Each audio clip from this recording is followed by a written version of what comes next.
Soyez bénis du Seigneur. Alors c'est le matin. Pardon. Et je voulais vous faire partager ce que le Seigneur a mis sur mon cœur. La parole de Dieu nous dit que Dieu ne considère pas ce que l'homme considère. Et il est vrai que si nous lisons la parole du Seigneur avec des yeux charnels, eh bien on ne pourra pas comprendre spirituellement ce que le Seigneur veut nous faire comprendre. Donc c'est pour ça que le Seigneur il dit dans sa parole que, eh bien,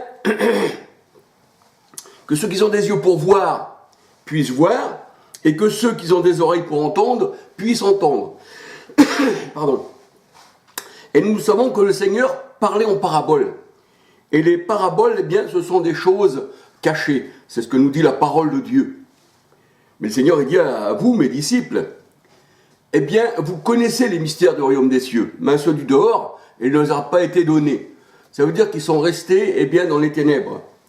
Et là, on va étudier, si vous le voulez bien, ou partager, eh bien, la parole du Seigneur.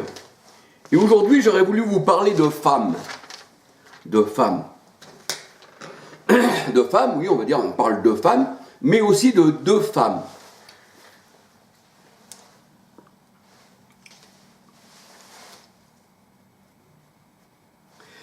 Alors, dans la parole de Dieu,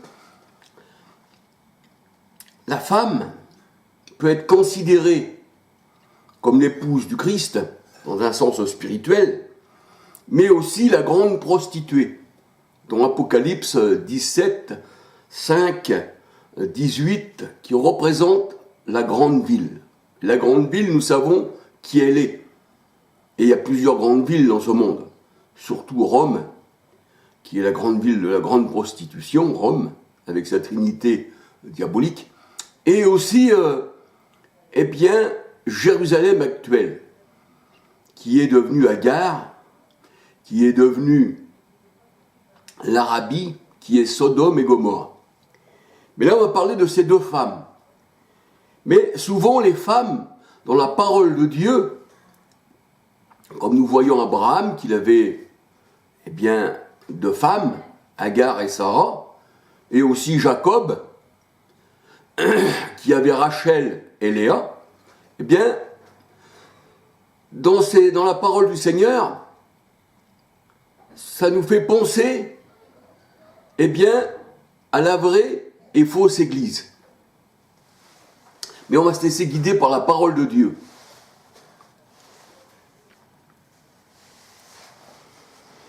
Et la parole de Dieu nous dit que les deux femmes d'Abraham, Agar et Sarah, sont deux allégories.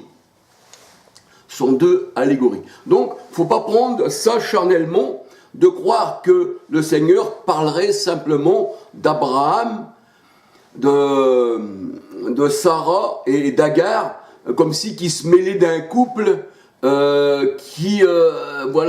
l'une eh bien, était l'Égypte, l'autre était, mettons, on va dire, les enfants de la promesse. Mais il ne parlait pas le Seigneur comme un couple, on va dire, normal. Là, le Seigneur, il parle en un sens spirituel, il nous fait comprendre que, eh bien, Agar et Sarah, eh bien, représentent, eh bien, deux nations différentes.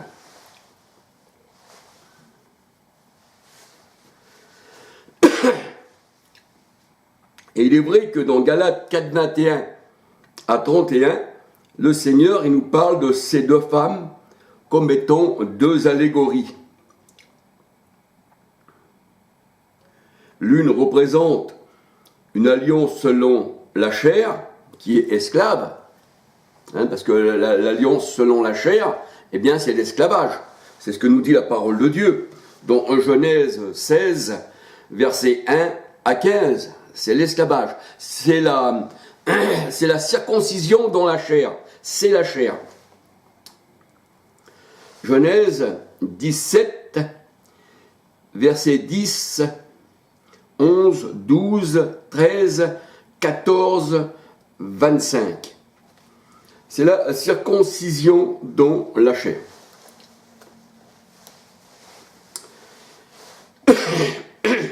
Et la parole de Dieu nous dit que Sarah, qui était stérile, eh bien, devait enfanter et donner un fils à Abraham. Genèse 17, versets 15 à 19. Genèse 18, versets 9 à 15. Et l'enfant de Sarah, Isaac, eh bien la parole de Dieu nous dit qu'il représente le fils de la promesse. Galates 4, 28. Galates 4, 28.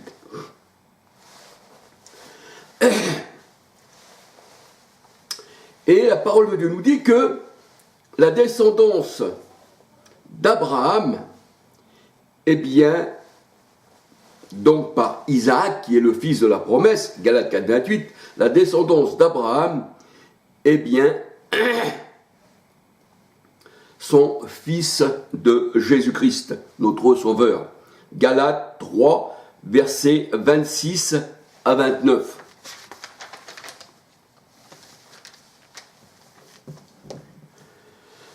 Et les enfants d'Abraham, eh bien, la parole de Dieu nous dit qu'ils sont, eh bien, au Seigneur Jésus-Christ. Et là, eh bien, les enfants d'Abraham, ce n'est plus selon la chair, ce n'est plus selon l'esprit du monde, mais c'est selon l'esprit de Dieu. Parce que les enfants d'Abraham, eh bien, reçoivent l'esprit de Dieu, ont reçu l'esprit de Dieu. Galates 3, verset 14. Et notre circoncision n'est plus dans le prépuce, n'est plus dans la chair, mais elle est dans le cœur. Romains 2, versets 27, 28, 29. Et vous savez que quand le Seigneur il prend eh bien, l'exemple du prépuce, parce que le prépuce, on dit que c'est un organe génital, et puis qui est un instrument de vie aussi, hein, comme la femme aussi, hein, son organe génital est aussi un instrument de vie. Et pour avoir la vie, il faut être deux, hein, et c'est pour ça que le Seigneur Jésus-Christ et puis son épouse, eh bien, ils sont deux, hein, et ils donnent la vie. Alléluia. Donc là, nous voyons que, eh bien, le mariage, c'est cela. Alléluia. Et c'est vrai que le mariage, dans la parole de Dieu, n'est pas pris au premier degré. Comme si que nous ayons des yeux charnels et que nous voyons un homme et une femme qui se marient, et puis le Seigneur, il parle d'une femme et d'un homme qui se marient, et que ça s'arrête à un sens charnel. Donc le mariage pour la parole de Dieu, eh bien, ça a un sens plus profond, c'est spirituel. Excusez-moi, je ne sais pas ce que j'ai à tousser. Donc c'est un sens spirituel. Le mariage a un sens spirituel. D'ailleurs, dans Éphésiens 5, versets 22, 23, 24 à 32, Éphésiens 5, versets 22, 23, 24 à 32, et Apocalypse 21, versets 1, 2, 9, 10, eh bien, il nous est parlé d'un mariage de Christ et de son épouse, et qui est pris en un sens littéral que nous devons aimer, nous les hommes, eh bien, notre femme, comme le Seigneur a aimé l'Église. Et Adam avait une femme qui était sortie de lui, sortie de sa chair, de son corps. Et il disait, voici celle maintenant, bien qui est chair de ma chair et os de mes os. Et nous savons que ça, c'est le premier Adam, mais que Jésus-Christ aussi, il est le deuxième Adam. Le Seigneur Jésus-Christ, il est un esprit vivifiant. C'est ce qui nous est dit dans 1 Corinthiens 15. 1 Corinthiens 15, 45. Hein, si on lit tout 1 Corinthiens 15, eh bien nous voyons que le Seigneur Jésus-Christ, il est le premier Adam. Il est un esprit qui vivifie. Tandis que le premier Adam, lui, eh bien, avait donné la mort. Lui et sa femme étaient en malédiction. Genèse 2, versets 21 à 24.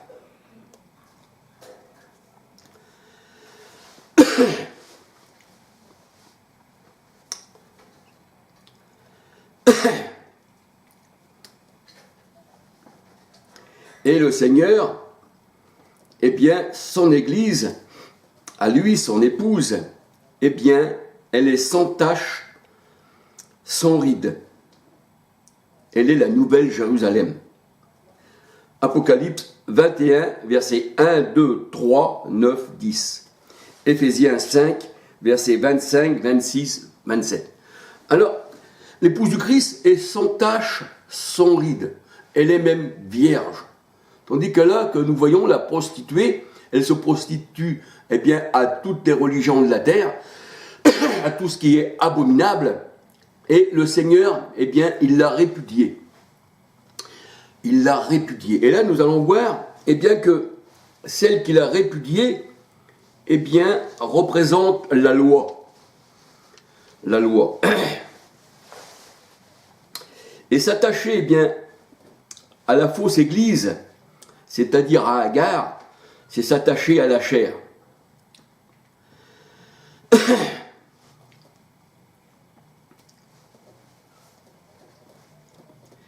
Et celui qui quitte, eh bien, son père, la parole de Dieu nous dit, et qui quitte sa mère, et qui s'attache, eh bien, à la grande prostituée, devient une seule chair avec elle. Et le père, nous savons que c'est le Christ, Ésaïe 9,5, et que la mère, dans la parole de Dieu, Galates 4,26, que c'est l'Église. Donc, celui qui quitte son père et sa mère, eh bien, et qui s'attache à la prostituée, devient avec elle une seule chair.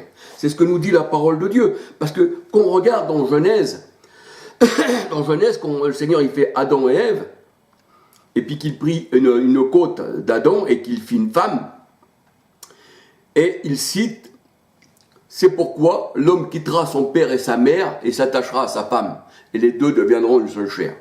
Ça représente, eh bien, une seule chair, ça représente l'Église qui n'est pas du Seigneur, parce que la chair n'est pas de Dieu.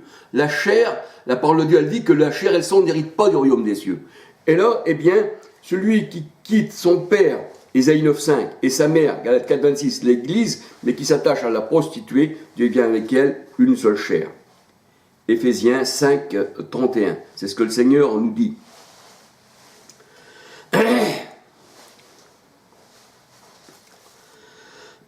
Et la parole de Dieu nous dit que, eh bien, ce qui est sorti de l'homme, la femme, et que l'homme dit, voici maintenant, eh bien, les os de mes os et la chair de ma chair, eh bien, ça représente, eh bien, la fausse église. Genèse 2, versets 23, 24, 25. Et la parole de Dieu nous dit que ils se sont retrouvés nus. Pourquoi? Parce qu'ils ont désobéi au Seigneur, c'est sûr, c'est la chair. Ils se sont trouvés nus devant le Seigneur. Apocalypse 3, versets 17, 18. Genèse 2, verset 25. Et se retrouver nus, eh bien, le Seigneur dit, tu es pauvre et nu, il faut que tu achètes un collier pour oindre tes yeux. Ça veut dire se retrouver nu, ça veut dire qu'on voit plus clair. Ça veut dire qu'on est séparé du Seigneur. Donc le Seigneur dit, achète un collier pour oindre tes yeux. Ne vois-tu pas que tu es nu et pauvre? Parce que pourquoi? Tu es rattaché, eh bien, à la prostituée, à la chair. Tu es rattaché à l'homme. Tu es rattaché, eh bien, à Agar. Tu es rattaché au mont Sinaï. Tu es rattaché à Sodome et Gomorrhe. Tu es rattaché à la grande prostituée. Galates 4, 21 à 31. Et la parole de Dieu nous dit, celui qui s'attache au Seigneur, 2 Corinthiens 3, 17, l'esprit est avec lui un seul esprit, 1 Corinthiens 12, 13, mais celui qui s'attache à la prostituée est avec elle, une seule chair. 1 Corinthiens 6, 13 à 19. Et là nous voyons que Rachel et Léa, les filles de Laban, eh bien, étaient aussi deux allégories, on va dire. Et là, on voit que Jacob, eh bien, a épousé, eh bien, ces deux femmes. Bien malgré lui, parce qu'il aimait Rachel, la première. Rachel la première, il aimait Rachel. Et pourtant, dans la parole de Dieu, la première, ça nous fait penser à la première alliance, ça nous fait penser à la loi, ça nous fait penser à la grande prostituée, à la synagogue de Satan. Et là, nous voyons que, eh bien, Laban le fait travailler encore cette année, eh bien, pour Léa. Parce que Laban, il avait trompé Jacob. Il avait fermé, il l'avait mis dans une chambre noire, et il lui avait donné Léa à la place de Rachel. Et là, on voit que Jacob, il dit, pourquoi m'as-tu trompé? Et il dit, on ne fait pas ceci dans la famille, il n'a pas d'habitude dans la famille de donner, eh bien, l'aîné, la cadette avant l'aîné. Alors là, nous voyons que c'est deux alliances. Et Jacob travaillait encore cet temps pour Rachel parce qu'il aimait Rachel. Il aimait Rachel. Mais il n'aimait pas Léa. Il aimait Rachel, mais il n'aimait pas Léa. Et pourtant, nous allons voir dans la parole de Dieu que c'est Léa qui donne naissance, eh bien, à la postérité, eh bien, à la généalogie, eh bien, de David, de là où est descendu le Christ. Parce que le Christ, il est appelé aussi le Seigneur Jésus-Christ, il est appelé fils de David, selon la chair. Alors il est vrai que Jacob, lui, il aimait, eh bien, il aimait Rachel, mais il n'aimait pas Léa. Genèse 29, verset 18.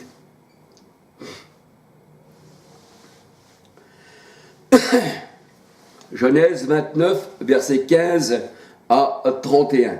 Genèse 29, verset 15 à 31. Et de Léa est sorti Judas.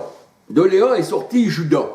Et Judas, de où là vient le mot juif, Judas, qui veut dire juif, et Judas qui signifie aussi louange, parce que Judas était à la louange de l'Éternel. Et nous savons que le Seigneur Jésus-Christ, eh bien, il est le lion de la tribu de Judas.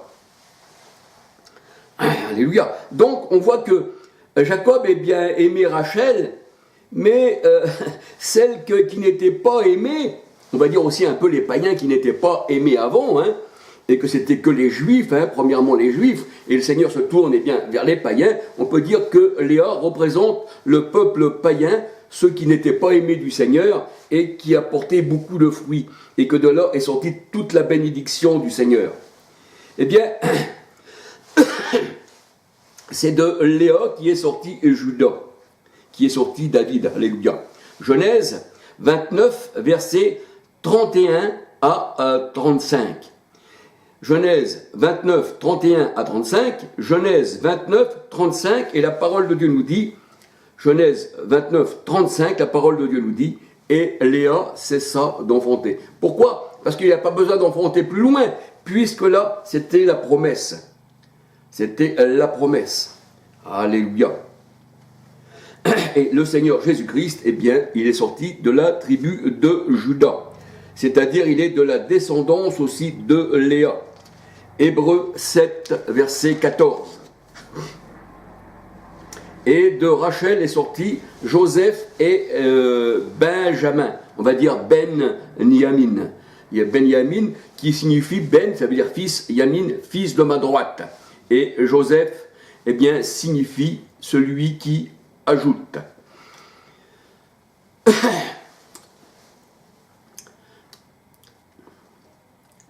Et il est vrai que celle qui n'était pas aimée, c'est-à-dire Léa, eh bien, la parole de Dieu nous dit que elle a eu des enfants, eh bien, qui ont été aimés, et ces enfants-là, eh bien, on peut dire que c'était les païens et aussi les juifs convertis à Christ, parce que des deux peuples, juifs convertis à Christ et puis païens convertis à Christ, le Seigneur, il n'avait fait qu'un seul peuple.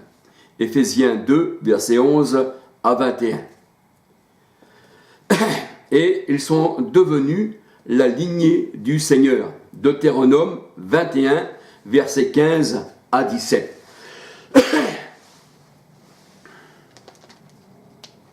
Et, Isaac est compté comme le premier fils unique. Pourtant, on peut dire que Abraham, il avait deux femmes, Agar, il avait Sarah, il aurait pu dire aussi, bien Ismaël aussi, c'est mon fils unique. Hein? Et là, elle aurait peut-être eu deux fils uniques, non, mais là, il n'est pas dit qu'il a eu deux fils. Là, il dit que Isaac est compté comme le fils unique d'Abraham. Il est compté comme le fils unique, il est compté comme le premier-né, bien que c'était Ismaël avec Agar qui était le premier-né. Mais le Seigneur ne considère pas ce que l'homme considère. Là, le Seigneur, il parle d'Isaac comme le premier-né, le fils unique. Genèse 22, verset 2. Genèse 22, verset 2. Et c'est un peu le symbole du Seigneur Jésus-Christ. Le Seigneur Jésus-Christ est le premier-né et qui se donne en sacrifice pour nous.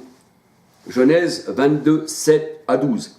Et c'est ce que, Isaac, comme Abraham, il avait donné son fils premier-né. Et on peut dire qu'Abraham, il est un peu aussi le symbole du Seigneur Jésus-Christ, pas comme le Seigneur Jésus-Christ, mais comme Dieu lui-même. On peut dire que le Seigneur Jésus-Christ est Dieu manifesté en chair, 1 Timothée 3,16. Jésus vivait par le Père, Jean 6,57. Et le Seigneur Jésus-Christ était aussi homme, parce que la parole de Dieu, elle dit, Philippiens 2, 6, 7, il s'est manifesté comme un homme. Donc on peut dire que Seigneur Jésus-Christ, il avait deux natures. Mais là, je veux simplement parler de l'esprit. On peut dire qu'Abraham, ici, était